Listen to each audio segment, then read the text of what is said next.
अस्सलाम वालेकुम एवरीवन। आज हम उन दो सिस्टम्स के बारे में बात करेंगे जिनके बारे में हमने पहले कभी बात नहीं करी। उनमें से एक है कमर्शियल, जहाँ पे कंप्रेसर्स लगे हुए हैं। अगर 30 हॉर्स पावर की कंप्रेसर्स लगे हुए हैं या मोटर्स लगी हुई हैं या पंप्स लगे हुए हैं, ये तीन चीज़ें लगी हुई हैं आपकी, और मेजॉरिटी उनका जो लोड है वो पंप्स और मोटर्स का ही है। सही है। तो वहाँ पे क्या ऑन ग्रिड सिस्टम लगता है या हाइब्रिड सिस्टम लगता है या कोई और तरह का सिस्टम है जो वहाँ पे उनको कैटर करता है? अच्छा, इंडस्ट्री के अंदर या कमर्शियल के अंदर जहाँ पे ऐसा लोड है कि जो हाई टॉर्क लोड है, बहुत ही हाई टॉर्क है, उसकी टॉर्क मैनेज आप नहीं कर सकते, तो उसमें दो ऑप्शन है आपके पास। अगर तो आपके पास के इलेक्ट्रिक मौजूद है वहाँ पे या वापडा मौजूद है तो और आप उसको सेल कर सकते हैं नेट मीटर लगवा कर या ग्रीन मीटर लगवा कर, तो फिर तो आप ऑन ग्रिड सिस्टम लगवा लें। वो आपके लोड को डायरेक्ट पावर देता रहेगा ड्यूरिंग द डे, और जो भी एक्स्ट्रा पावर होगी वो के इलेक्ट्रिक को सेल कर देगा। अगर आपके पास वापडा या के इलेक्ट्रिक मौजूद ही नहीं है वहाँ पे और आपने वो दिन दिन में रन करना है लोड, तो फिर आपके पास दूसरा ऑप्शन है कि आप VFD लगवा लें। VFD होती है वेरिएबल फ्रीक्वेंसी ड्राइव, वो इन्वर्टर की जगह लगती है। ऑन ग्रिड इन्वर्टर की जगह VFD लगेगी। बाकी सारा कुछ वही लगेगा जो ऑन ग्रिड सिस्टम में लगता है। सोलर पैनल्स भी लगेंगे, wiring, DC wiring, AC wiring, AC breakers, DC breaker, MCB, सब कुछ लगेगा जो नॉर्मली लगता है। VFD काम ऐसे करती है कि उसमें सोलर पैनल्स का पॉजिटिव नेगेटिव DC इनपुट आता है, वो उसको कन्वर्ट करती है 3 फेज़ के आउटपुट में।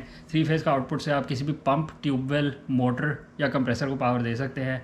हर आउटपुट पे आप एक VFD लगाएंगे क्योंकि हर आउटपुट की डिफरेंट RPM पे रन करना होता है हर कंप्रेसर ने, तो उसको मॉड्यूलेट करने में VFD को आसानी होगी अगर आप हर आउटपुट को हर VFD को एक ही आउटपुट के साथ कनेक्ट करेंगे आप। ठीक है। तो अगर आपके पास के इलेक्ट्रिक मौजूद है तो भी आप VFD को इनपुट दे सकते हैं उसके थ्रू, बट अगर आपके पास VFD नहीं, के इलेक्ट्रिक नहीं मौजूद, तो फिर आप VFD को इनपुट ना दें के इलेक्ट्रिक का, आपका सिर्फ सोलर पैनल्स के थ्रू ही आउटपुट को पावर आती रहेगी। और जो भी आपने, बहुत से फ्लावर मिल्स वालों ने VFD लगवाई हुई है ताकि वो अपनी जो चक्की है, जो अपने पंप्स है, वो दिन के वक्त उस पर चला लें।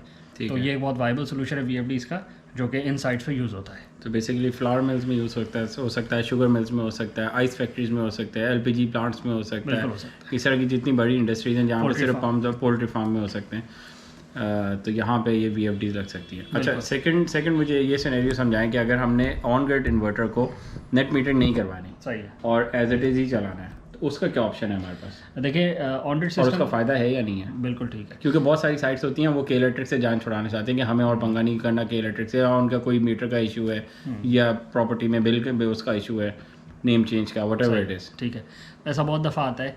तो उसका सोल्यूशन एक है कि आप ऑन ग्रिड सिस्टम लगवा लें, बट उसके आगे आप जीरो एक्सपोर्ट डिवाइस लगा दें। जीरो एक्सपोर्ट डिवाइस ये करेगी कि आप अगर कोई भी एक्स्ट्रा जनरेशन कर रहे होंगे जो कि आपकी लोड को पावर नहीं चाहिए होगी, फ़र्ज़ करें आपका on grid system 10 unit generate कर रहा है, आपको चाहिए 3 किलोवाट, तो 7 किलोवाट जो एक्स्ट्रा होगा वो नॉर्मली तो वो एक्सपोर्ट हो जाता है कि इलेक्ट्रिक या वापडा को, और उसके अगेंस्ट आपको पैसे मिल जाते हैं।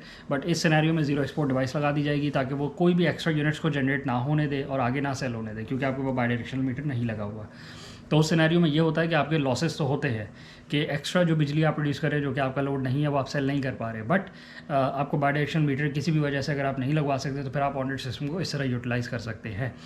अगर एक सिनेरियो होता है कि जिसमें ये केस यूज़ केस बहुत अच्छा होता है, वो होता है कि अगर आपने फ़र्ज़ करें 10 किलोवाट का ऑन ग्रिड सिस्टम लगवाया है, मगर आपका घर का जो रनिंग लोड है वो किसी भी वजह से 12 या 15 या 18 किलोवाट पर आवर है, तो उसमें ये होगा कि जो भी ऑन ग्रिड सिस्टम प्रोड्यूस कर रहा होगा 10 किलोवाट का, वो सारा का सारा आप कंज्यूम कर रहे होंगे, उसमें कुछ भी बच नहीं रहा होगा।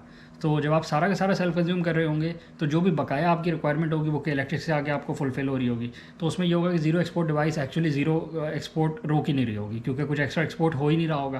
तो उस सिनेरियो में आप ऑन ग्रिड सिस्टम को फुल यूटिलाइज़ कर रहे होंगे।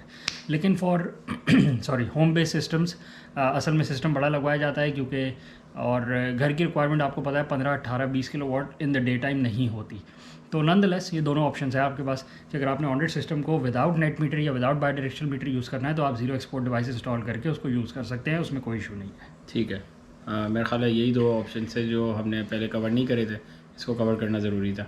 ठीक है, थैंक यू।